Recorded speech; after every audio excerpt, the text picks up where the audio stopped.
2. Hello and welcome to this show that we do that's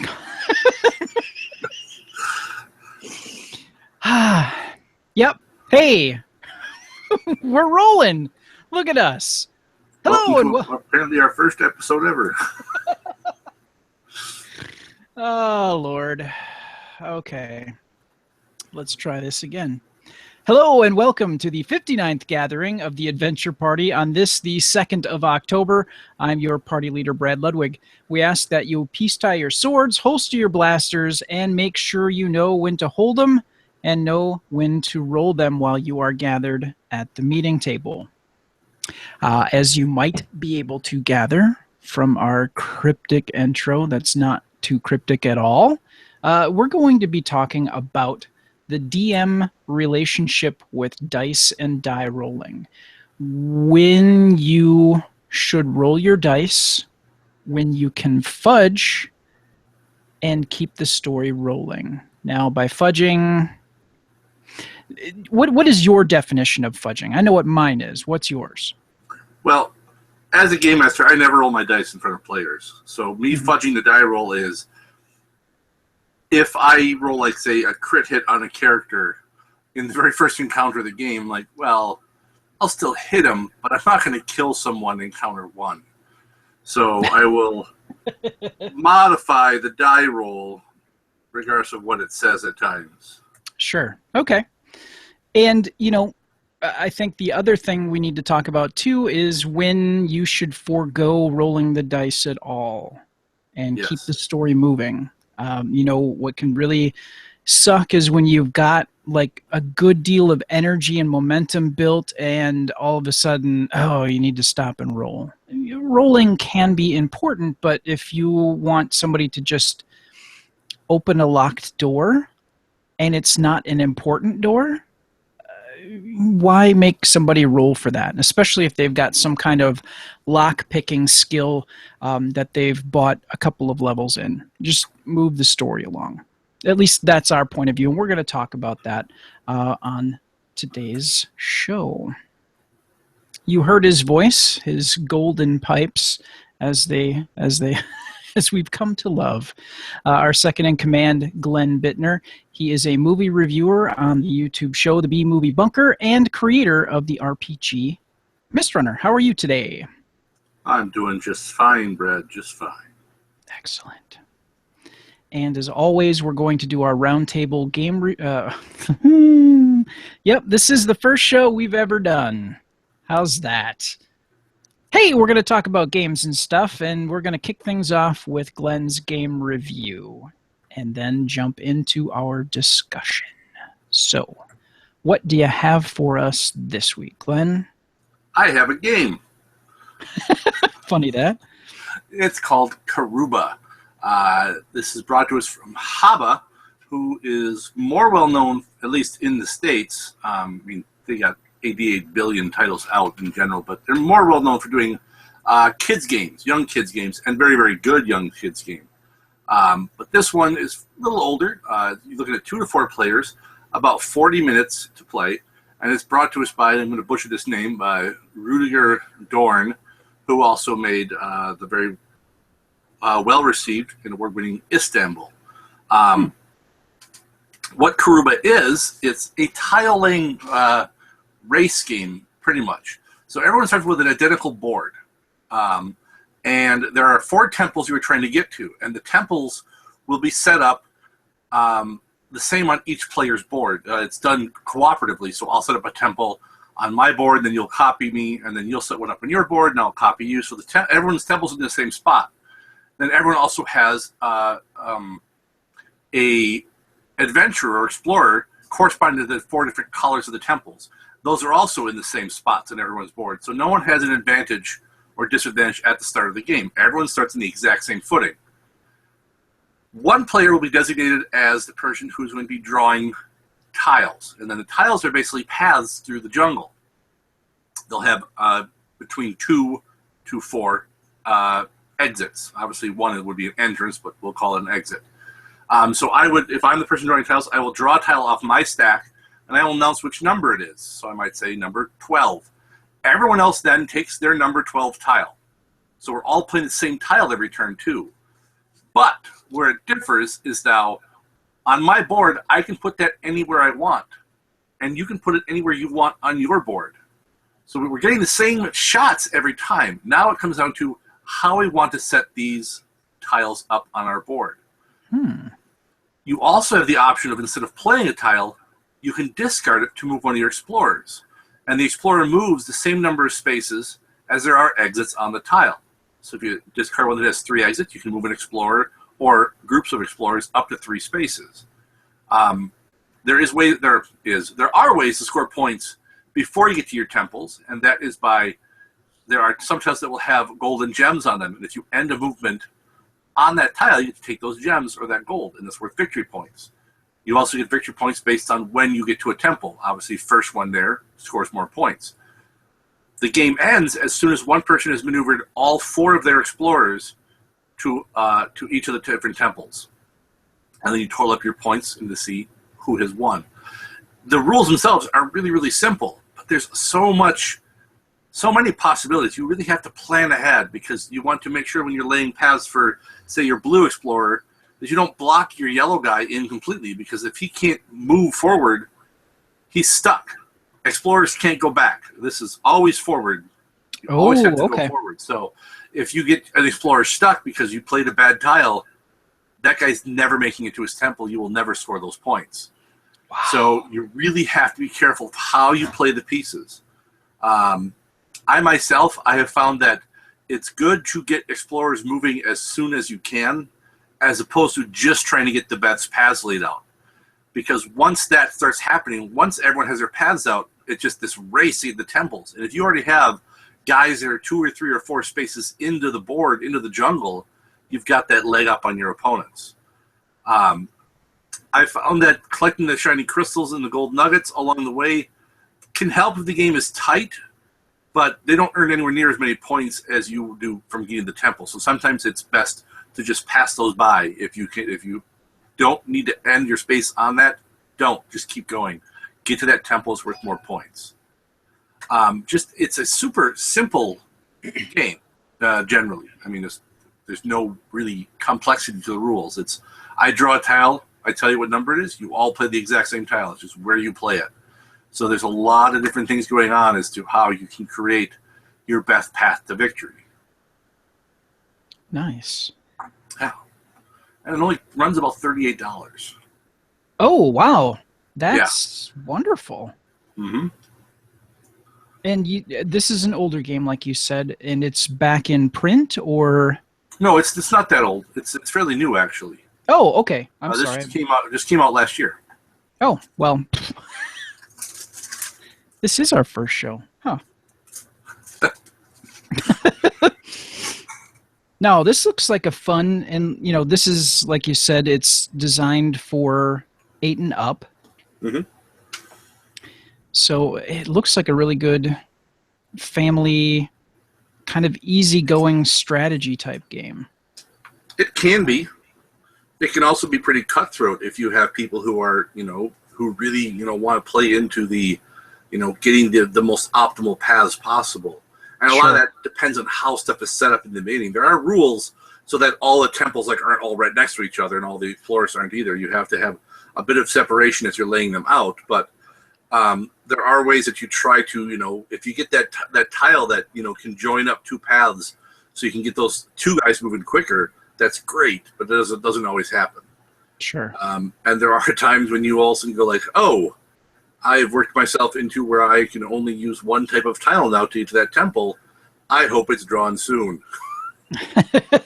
Because sometimes you get that, you played it and you're like, oh, well, now I need to get one that is, and you can't reorient the tiles either.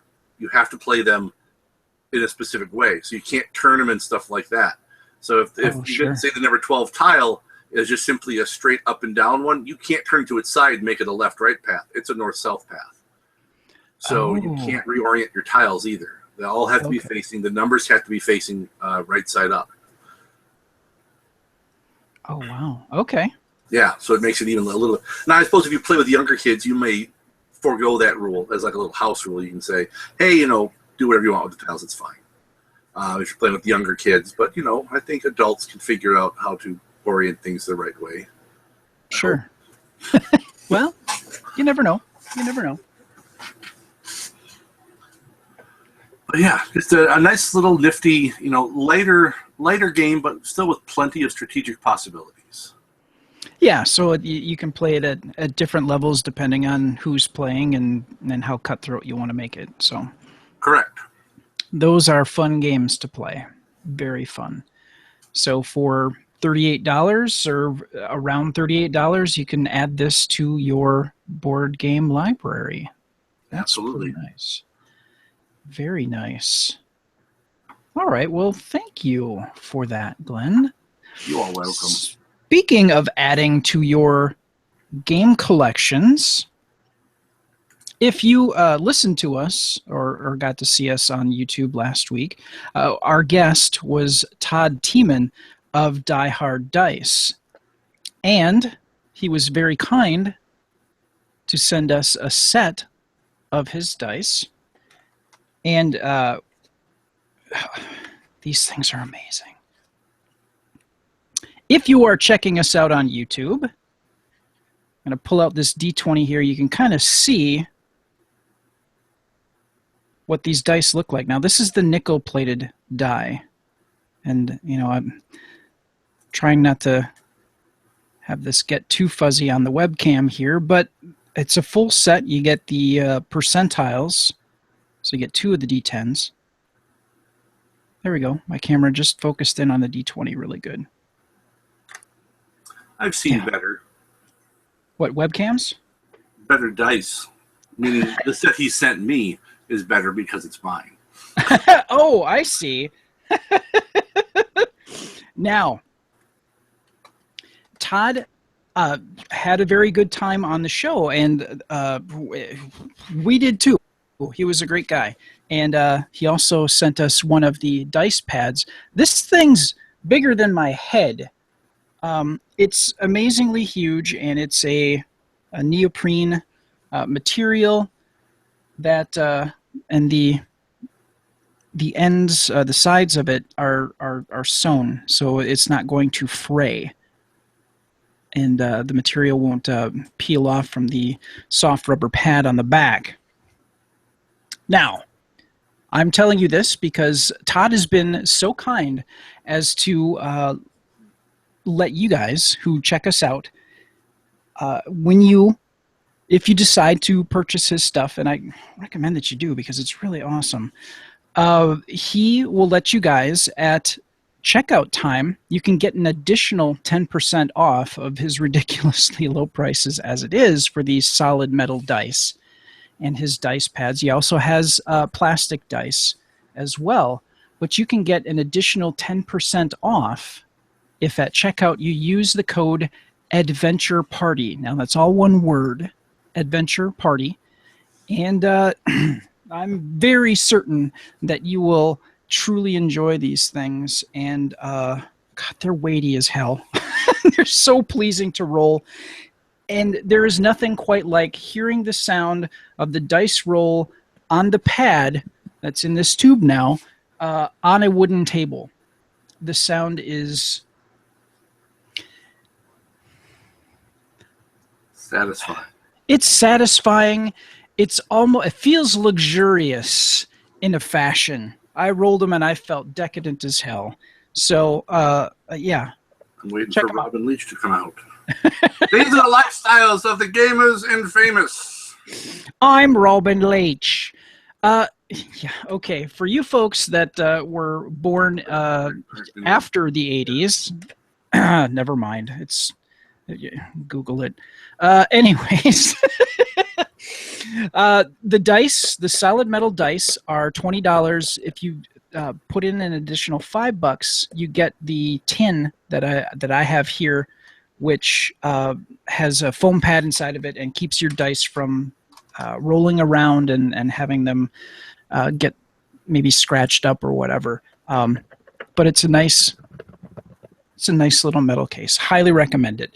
That's Die Hard Dice. You go to dieharddice.com and use the promo code Adventure Party at checkout, and you can get 10% off your purchase. So thank you to Todd and Die Hard Dice.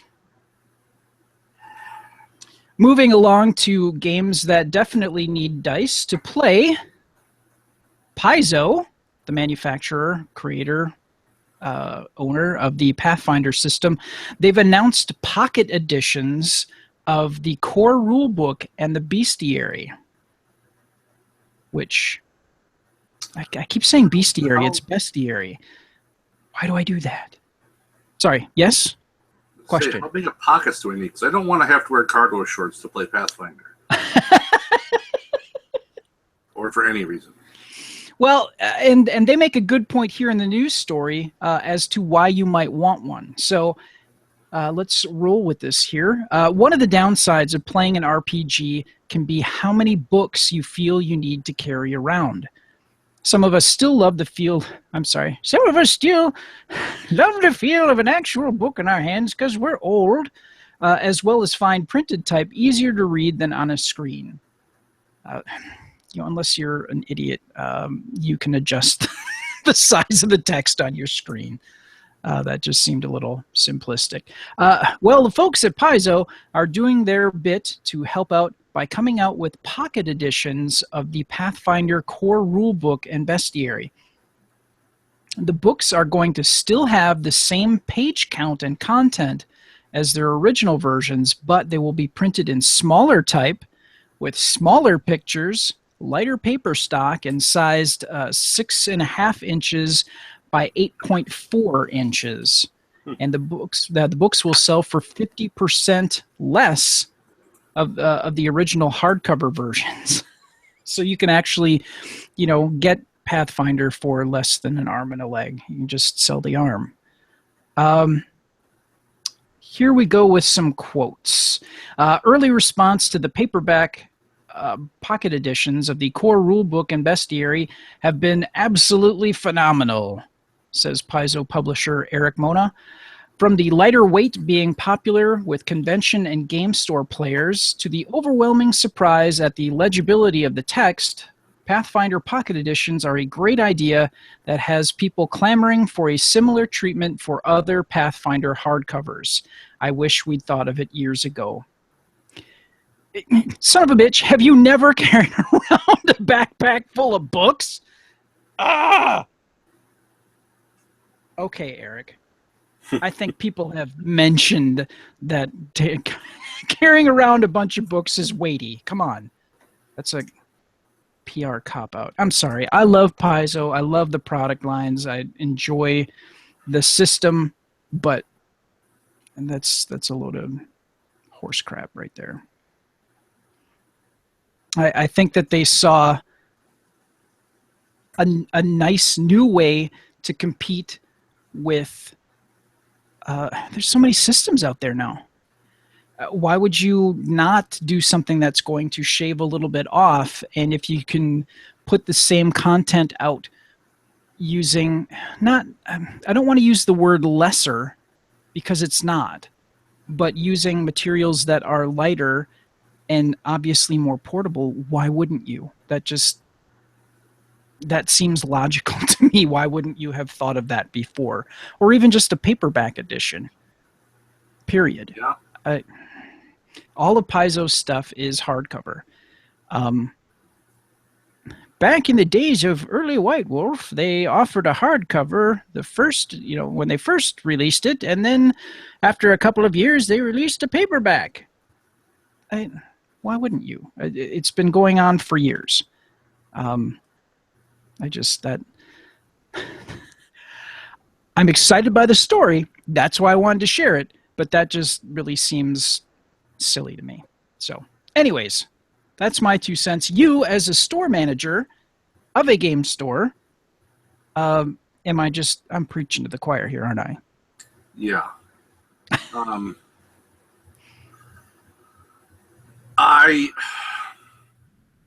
not going to carry these in my store. I'll special order them, but I'm not going to carry these in addition to the other Pathfinder books. RPG sales for Pathfinder, at least for my store, are not big enough portion of our sales where we're going to carry tons of extra books. I mean, I never keep more than one Pathfinder core rulebook on hand in my store. I mean, it's probably because we can get reshipments, within 2 or 3 days. So I don't see me carrying these extra ones just because if someone already owns the core books, they're either going to take those with them, or they're just going to say, I'll take the main book, but these other 11 books I will have on PDF. Or I just won't bring them with me every time I go somewhere. And I've never understood the gamer who does that, who will take every single book for a system. I'm like, yeah. I mean, I know people who do it, but when you're talking about to go back in the day of second edition, where you had the complete book of fighters, complete book of dwarves, complete book of elves, complete book of and I knew people who you'd see them at Gen Con and they'd be there with their trolley cart with every single one of those with them. And I'm like, if you need to reference that much stuff during game, God, that's got to be a boring game. Yeah. Where there's nothing happening aside from all you can hear is the turning of pages because you're constantly looking stuff up. Yeah. And, I think a lot of that is just comparing dick length. I mean, really, yeah, it definitely is part of it. But if you've done your prep, you would only grab the books you actually need. Like when my group plays Pathfinder, depending on the character I play, if I'm playing my cleric, I will bring my core book and my Ultimate Fighters book, because those have the stuff that I need to know. If I'm playing my villainous warlock character, then I bring my core book and Ultimate Magic and and there's another book with other magic stuff in it, and then that one is more complex because the spells and everything that are entailed with that particular character, it's spread out over a number of books. And I've made some cards, but that when we're playing that game, that bag gets a little heavy when I take that. But I don't take my Ultimate Combat then because it's irrelevant. So only take what you need, and based on that, I mean, this is saving you how much space by having only one of the books you're going to be bringing is somewhat smaller. Yeah. Oh yeah. I mean, because I don't see them doing this to all of their books. I would hope that they would, actually. I mean, quite honestly, they're using essentially the same layouts. And if everything is laid out digitally, they could easily go back to print with this, quite honestly. And for them to go back through and reprint everything at this pocket size, that is another revenue stream for them. I think from a purely business aspect, that would really be a smart thing to do. Don't blow them all out at once, but offer a book every couple of months in the pocket edition size, and I think they would do pretty well for themselves.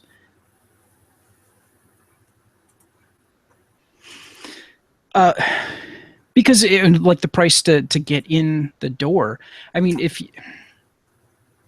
you were going to get this for a child relative or your own child, whatever, as a gift, spending $55 on a book as opposed to $25-$30, you're going to be more apt to give that as the gift. There's more opportunity to make money on the pocket editions, I think, and there's less of a sticker shock for people getting gifts of this, of the different books for people. So that just kind of makes sense to me. I mean, I can see that for the core books. I just don't know if there's going to be as big a market for all of the others. I mean, maybe I'm wrong, but I mean,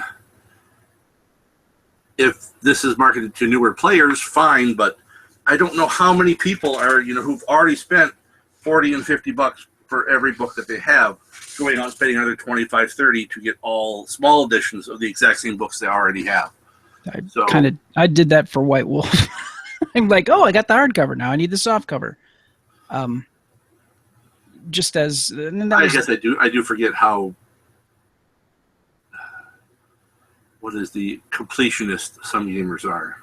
Yeah, I definitely. Well, when they did the clan books, and then they updated the clan books, I got the new updated clan books. It wasn't so much for completion, but I just wanted to have the most recent information. That would maybe clean up some errata, or Well, but that's also different. You're getting new material. You're not getting just a different size. Yeah. I see what you're saying. I just if somebody's we'll just agree to disagree. Because we'll just agree to disagree on that. Sure. It doesn't mean I love you any less, Glenn. That's fine.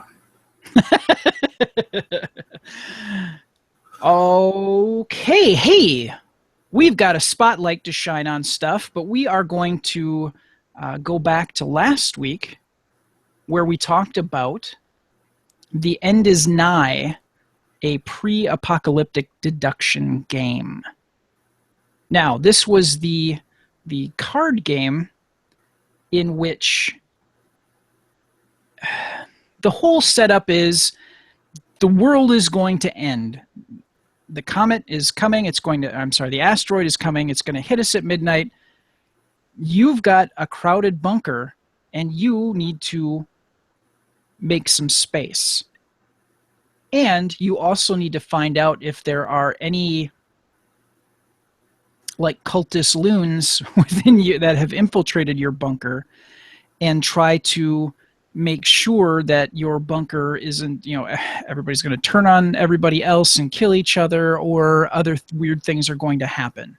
So you need to exile people from your bunker. And it just seemed like such an interesting concept. And that's why I recommended it. Now, with 18 days to go, as of today, October 2nd, their goal that they were looking for was $3,000. They're currently at $19,290. They've been clipping along at a good pace here. 594 backers. It was funded on the first day. They hit 3,000 right off the bat. Now, this is reasonable goal too. Yeah, it is. And Mystic Ape Games, we talked about the pulp game that they had called Private Die, which was a previous Kickstarter spotlight that we did. That all of their stuff has been funded and has been well received, and that really helped them out with this new release here of The End is Nigh. So that was a 2 to 6 player game, and you could still get in on it. $15 gets you a copy of the game plus all of the stretch goals.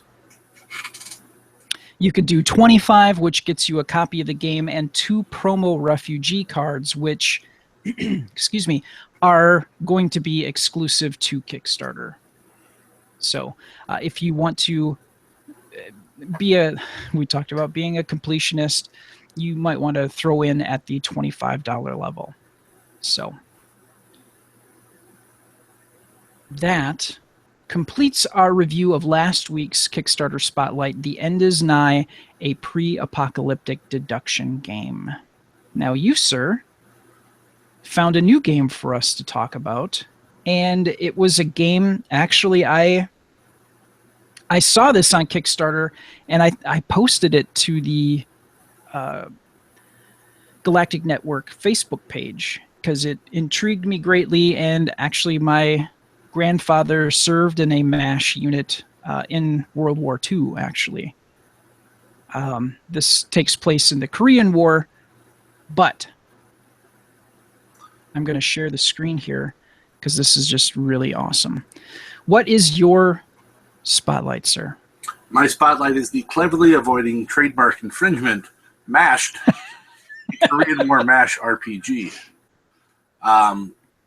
It's a role-playing game based on where you take on roles of members of a MASH unit. It's a mobile army surgical hospital during the Korean War. It looked, I mean, just the fact that I'm a huge MASH fan. I remember watching as a kid and then watching when I was older and actually understanding it. It wasn't just a comedy, that it was, you know, it's in a lot of times it can be really dark, and it really touched on a lot of the horrors of war without ever actually, you know, for the most part, seeing the actual fighting. This is all the aftermath. You know, it's not the glory stuff of, you know, guys storming the hill and defending their positions. This is the guys who got chewed up by the war machine and spit back out the other side. So it just drew me in based on that. And, I mean, they were looking for $3,500. They're at $13,000 already with 23 days to go. Yeah. So, I mean, I saw this when it went up day one, and I'm like, yeah, that's going to be funded. There's no way that this isn't going to not be funded. Just by sheer association with the TV show alone, it's going to get funded. And then you add the fact that $10 gets you a PDF of the game, which that's ridiculous. I mean, it's a 200-page draft. I mean, you know, $10 gets you the PDF. Is the PDF playbook, the play sheets, the guides. You can have your name in the book. You get early playtest access, and they're looking for a release date of March of 2017. They have a preview that you can download to look at to give you an idea of some of the stuff as well.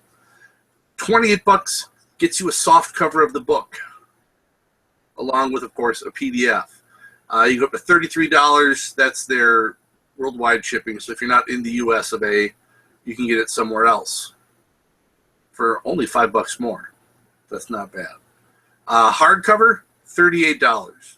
That's nuts for a hardcover 200-page book for a role-playing game book.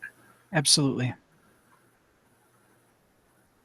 And then you got some other ones too. You can go up to $68 for the Map Maker one, which is hardcover, but then you get the layered PSD source file for the camp map, and they go up from there. They got the signed edition copies, and they have a retailer level 6 copies. Hey, there you go. See if I can convince my boss to go in on that one now. That's, probably. But it looks cool. I mean, I'm starting to like a lot of these non-traditional role-playing games that have been coming out, where they're not the typical sword and sorcery. They're not the typical, you know, sci-fi.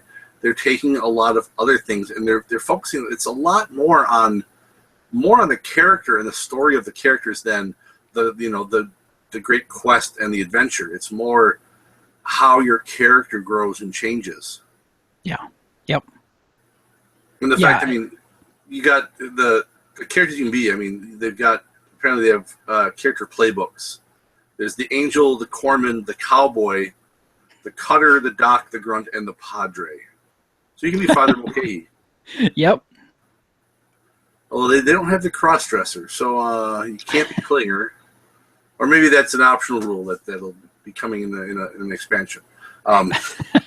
I'm sure that you could just incorporate that. Yeah, probably. You could house rule that. Yeah. So yeah, it just intrigued me immediately from just the theme, and it uses the Apocalypse World engine, which there's a bunch of other indie RPGs out there. There's Night Witches, which is you play as the female Russian pilots during World War II. You've got The Warren, which is basically Watership Down, the role-playing game. Blades in the Dark, Monster House. these all use the Apocalypse World game engine, which was by, I forget who, Vincent Baker, I think. Let me scroll down here. I saw it. Yeah, Vincent and Megui. I apologize tremendously. I am horrible with names, with pronouncing them. I'm great at making them up. So I could have made up a name like this, but I can't pronounce how this person probably wants to pronounce and has heard it mispronounced in many, many ways. It looks so cool to me. It really, really does. And I want to play it. Yeah, as soon as I saw it, I'm like, why wouldn't you? It just, yeah, looking at the Powered by the Apocalypse system and the games that are a part of that. 1, 2, 3, 4, 5, 6, 7, 8, 9, 10, 11. There's 11 other games that are using that system. Yeah. Oh, and there's an add-on where they have card decks. Oh, nice. Yeah. There's a camp deck, which introduces the new locations of the camp. Rather than hand-drawing the map, you can just simply play these cards out in locations. They have a casualty deck where you can draw a random civilian or soldier card as random patients and NPCs. And they have a wound card deck, so you can draw wounds and then pair it with casualty cards to rapidly generate surgical patients. So there's some cool add-ons as well. They don't have any stretch goals. At least none that I'm seeing on their actual thing. Which isn't necessarily a bad thing. I mean, stretch goals in a minis game, it means you add on some more minis. Stretch games in an RPG can be a lot of extra work. And I have seen some Kickstarters that get bogged down with stretch goals and then everything's late because those stretch goals aren't ready. So yep. It doesn't bother me. I mean, I'm already getting a great deal. I can get an RPG PDF for $10. Yeah, that's 28 for the book. I mean, I don't need stretch goals. No, exactly. I mean, I'm not going to say no to them, but I don't need them if I'm getting a good deal already. Yes. Yeah, this is definitely a system I would want to play. And like Glenn said, you can go to the Kickstarter page for Mashed, a Korean War MASH RPG, and you can click to get that PDF preview to see what it looks like, and you will not be disappointed. I really, and they give you the history of like troop movements, where the U.S. forces and the North Korean forces were at different points in the battle. And they give you a warning that there's mature content here. Definitely, if you're squeamish or don't want to talk about some of the things that went on during war, probably not the game for you. But yeah, I couldn't recommend that enough. Absolutely. So thank you for sharing that with us. Absolutely. We are going to now that's the 8076. So this is adjacent, as it were. God, my grandfather absolutely adored that show. He never missed an episode, ever. But enough about my grandfather. Let's talk about when to roll and when not to. When fudging or when foregoing rolling the dice. Well, we're not going to be the arbiter of your fun, as Glenn likes to say. These are recommendations and things in our experience that you can most likely skip or change things to keep the game moving, or keep from squashing somebody right off the bat, which can happen. has happened. I've been in a game where somebody right off the bat was smote mightily, and it was sad to watch. And there was no way that the DM really could find to fudge it. The person made a bad choice.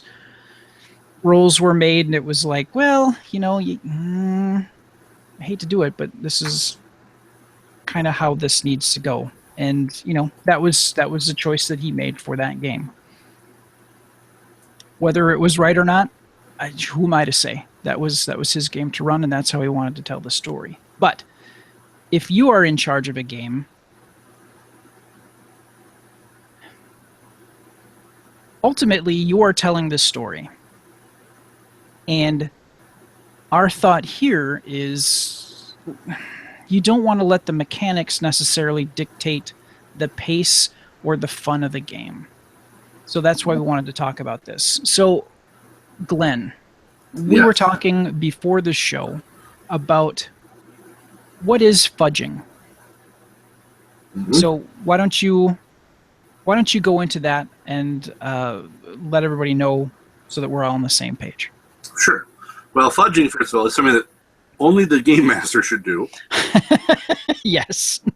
If you are a player, fudging your dice is very, very highly discouraged. Yes. And I have known people who are game masters who are like, well, I can't fudge the dice. That's cheating. It's like, it's not cheating. This is, you're God. God, if you're a God, God doesn't cheat. God controls things, and he can do things as he sees fit, and you can intervene with your godly powers to, change the story, as it were. Now, you shouldn't abuse this power. Correct, yeah. You can't fudge it so the players never die, because if there's never... I've played in games where, it's pretty much, you can't die. The GM, there's that fine line of being a dungeon master and being a friend. And some people are scared to cross that line from friend fully over into dungeon master, and they won't fudge stuff. I mean, they will fudge stuff too often because they don't want someone to die, because, dying sucks. Yeah. I am a believer of... I will let characters die generally in one of two ways. One, you repeatedly do really, really stupid things after getting numerous of the, are you sure that's what you want to do? type of things, and not just from me, but also from the other players. If you consistently do things that are just beyond the pale of stupidity, I'm level 1, I'm going to charge the dragon. That will most likely get you killed. Yeah. And that's not even, there's not even a fudge I can do to make up for that. So horribly, horribly repeated stupid decisions that'll probably get you killed. The other way is if you die, I'm not going to kill you just to make the story good. If it, just because I feel like killing you, that's not great for the story. But if you die because the dice dictate you die, and in some way it can be what I call a meaningful death, I'll let that go. If you sacrifice yourself for the party, it's the, you guys are trapped, there's we'll go back to the dragon. There's a dragon waiting in ambush for you, and you throw yourself out in the dragon's path so that your companions can run away, and I roll the damage and you die. Yeah, you're gonna die. It was, it gives you the satisfaction of, it sucks still dying, but you get that satisfaction if you went out a hero. Your death had some meaning to it. The getting killed by a rock trap in the second room of the dungeon, there's no meaning to that. There's no purpose to that. And I've always hated that when it's I've played in written modules, professionally made modules where, okay, I'm going to open this door. Oh, you didn't check for traps. There's a poison trap. If you don't make your saving throw, you take 3d6 damage. I'm like, I'm level 1. I mean, unless you roll all 1s, I'm dead. Yeah, exactly. And I've never understood that.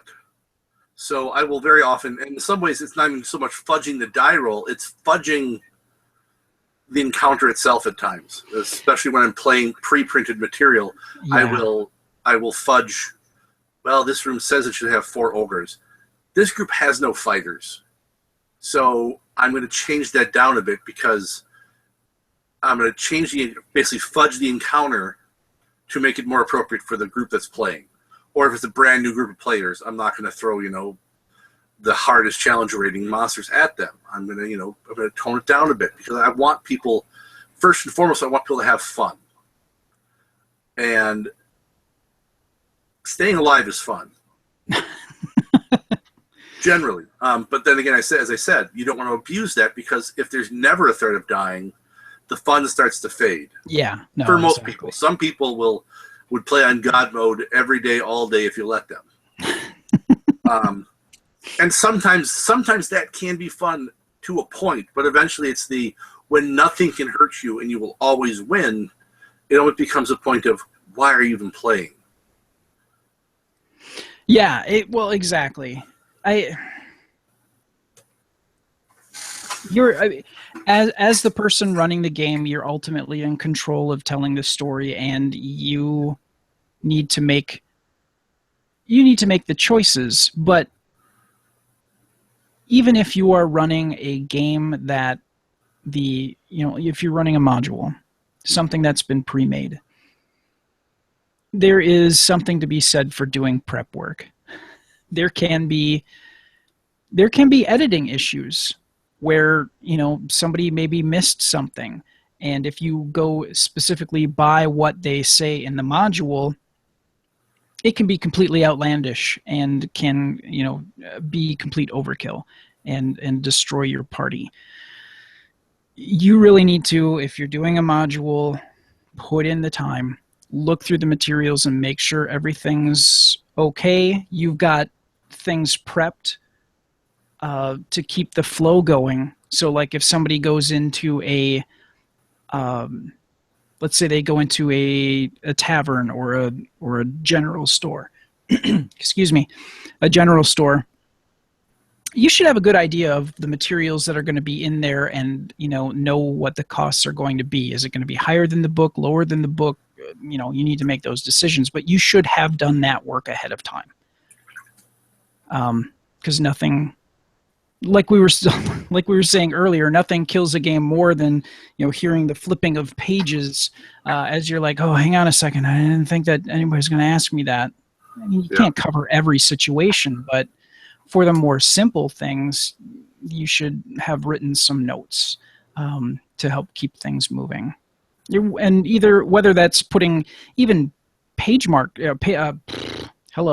bookmarks in your book to mark the pages that you need ahead of time.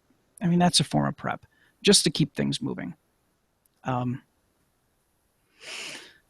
But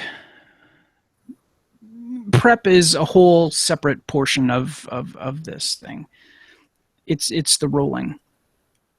Now, you've covered fudging. Mm-hmm. I mentioned a little bit about foregoing some rolls completely. I do a lot. And and that really depends on the game master's style. I've actually been in a game where somebody was kind of upset that they didn't get to roll against the game master for something that was really kind of simplistic and really didn't have a purpose to roll. And they got kind of shitty about it. It's like, calm down.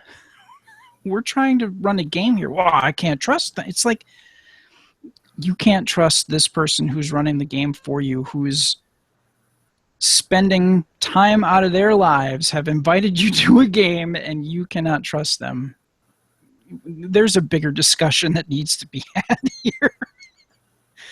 And it was, I remember just kind of going, wow, is this real? Did that just actually happen?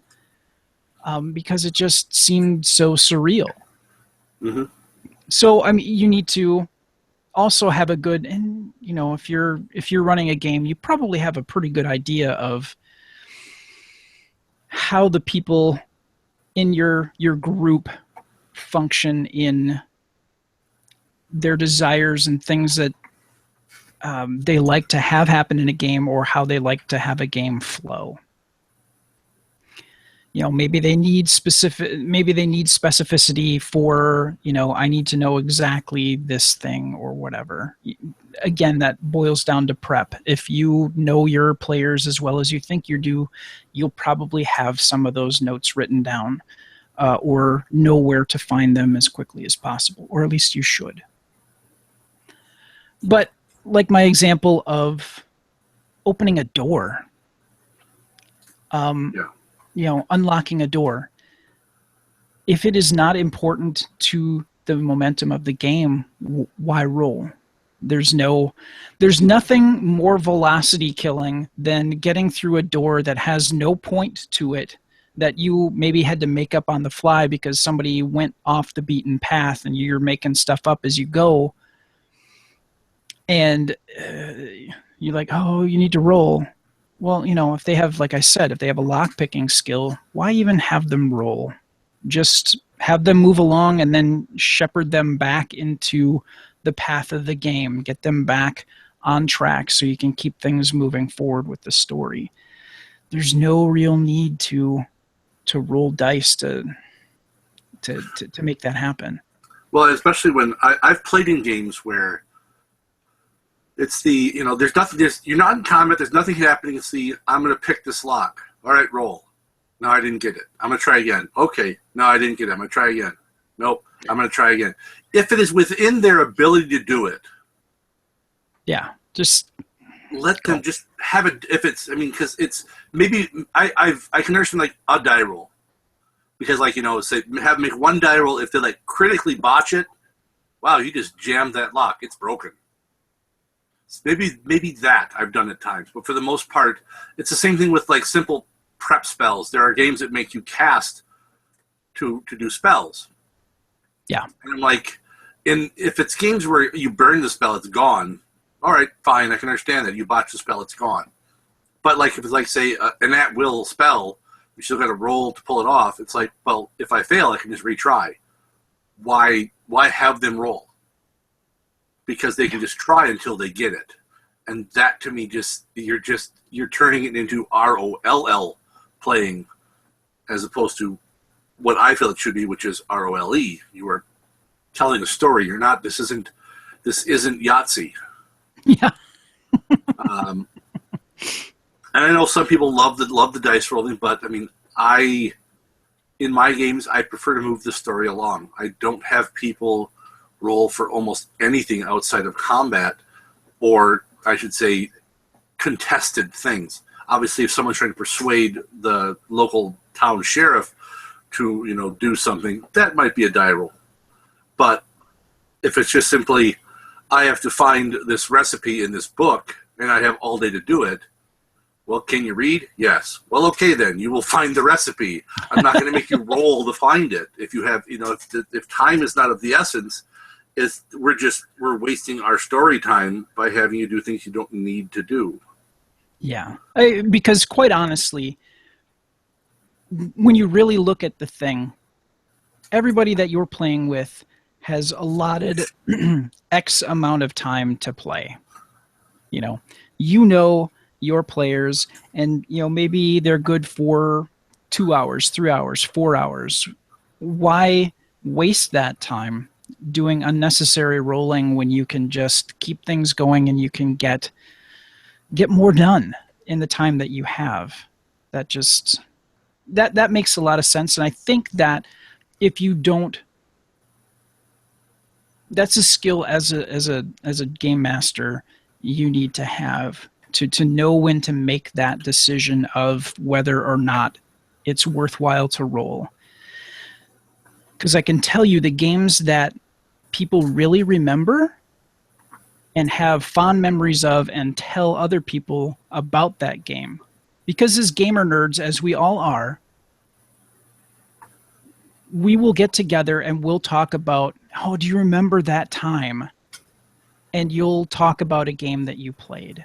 A session that was just so amazing and everything was either went horribly wrong, horribly right, wonderfully right, however it went. But those games that you remember, if you were to probably sit down and look at the specifics, or if you were to record it at that time, audio record, video record, whatever, I'm willing to bet that that game moved at a consistent pace, and it was more narrative driven necessarily than dice driven. Yes. No one tells the epic tale of the, Nimbles the thief, who, man, remember that time when I rolled to pick that lock 34 times and I finally got it? And I'm like, you don't tell tales of that unless you're complaining about a dungeon master. Remember when he made me roll 34 times to finally pick that stupid lock?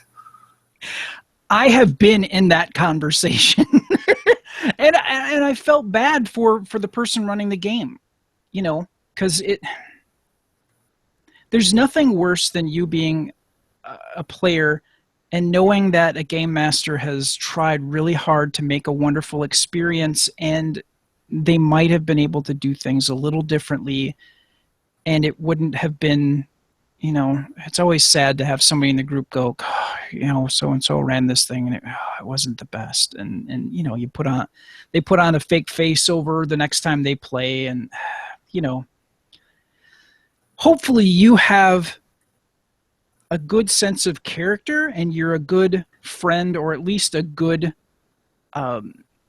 fellow gamer to go, can we go set some time, take them off to the side and go, I know I'm not running the game, but I kind of felt that, and lay it out.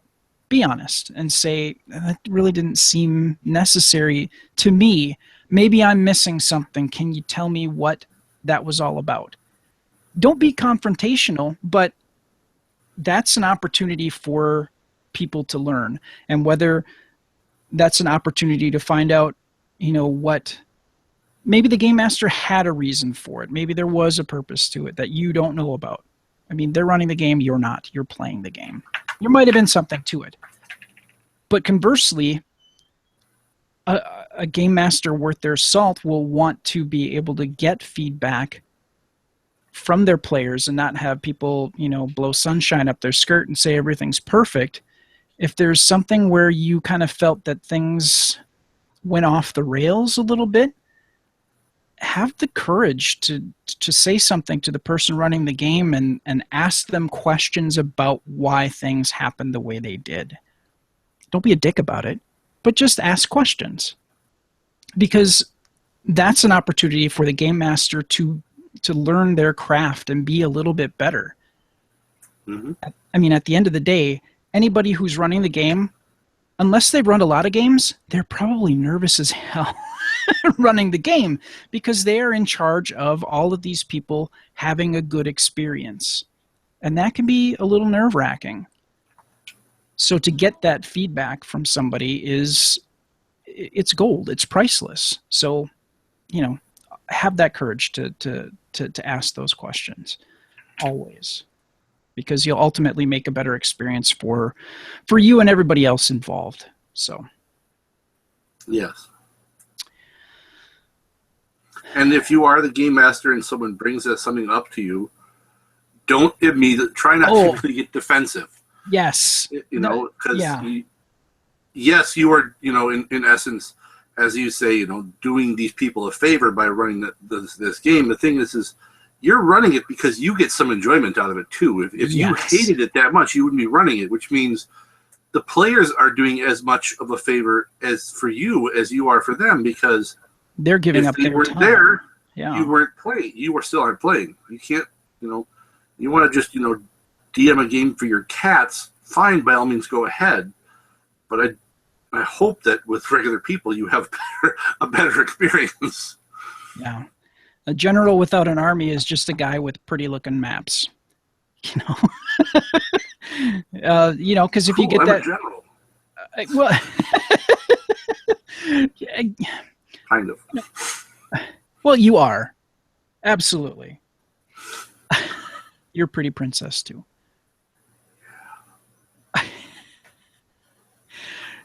Where do I want to go with that? both of you are giving something up as a player, as a game master. So be excellent to each other, and you'll have a good time. Yes. On that note, we had some people that had a good time checking out our episode number 7 with Pat Rothfuss, and we talked about world building. And we had a couple of people respond to that. We had J. Lion Layden say the Malazan series is also based on a game the two authors created. Now, we were talking about George R.R. Martin and the Wild Cards series of books, which started out as a superhero game session that George R.R. Martin was a part of, and the people that played with him. And they ultimately, they took notes on the games and actually created a book series that George R.R. Martin ended up editing and putting together. And it was a really intensive series of books. And a lot of them were, I read, I think, the first 2 in this series. I don't remember how many there were. There were a lot. But it was very interesting. And they also had a Wild Cards graphic novel that I think that Marvel Epic put out. Gosh, I want to say in the late 80s, early 90s. Anyways, so that's where that kind of came from. I think it was actually the first to claim to have done so. They began in AD&D but finished it in another system. And yes, Martin is a tabletop gamer, although he said he hasn't had much time for it anymore. Well, he's got a lot on his plate right now, so you're absolutely right. And then Brian Miller commented, this really makes me wish all over again that I could actually finish a story. Granted, my last attempt was about a famous Azur warrior being pulled out of retirement to explore and document other planes of existence. And Sophie Jones replied to Brian Miller, haha, that's my problem too. Put your story on DeviantArt or something, and maybe someone can suggest a good ending place. So we had a little bit of conversation based around that episode of episode 7 with Pat Rothfuss and world building. That's our number 1 viewed video. What? Yeah. I mean, as of this point, we had that discussion May 9th of 2015, and we've had 22,413 views that particular episode. So that was a great discussion, and Pat is a wonderful storyteller, and it was a great interview. It was a good time, and it's so rare that we get to talk to Pat. Yeah. Or see Pat and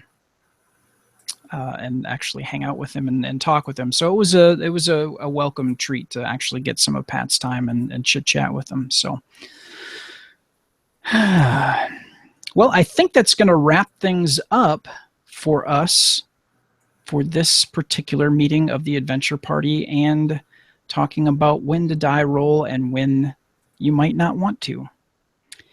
You can keep on top of what Adventure Party is up to by following Galactic Network on Twitter, by liking our Facebook page, or subscribing to our YouTube channel. And yes, we did change the name from Galactic Netcasts to Galactic Network. That was a change that our founder, Dave Nelson, rightly made, because we started out as just sci-fi. And obviously we have our show that we do here, which is about games and gaming. Things changed a little bit. And we've got the Podcast of Terror, which obviously is not sci-fi related either. So this kind of opened things up a little bit more. So we changed the brand on that a little bit. So we are now Galactic Network. So by liking our Facebook page or subscribing to our YouTube channel. We also have accounts on some other social media platforms. Just search for Galactic Network or click on corresponding logos on the top right of our main webpage at gncasts.com. That has not changed. We've kept the URL GNcasts at this point.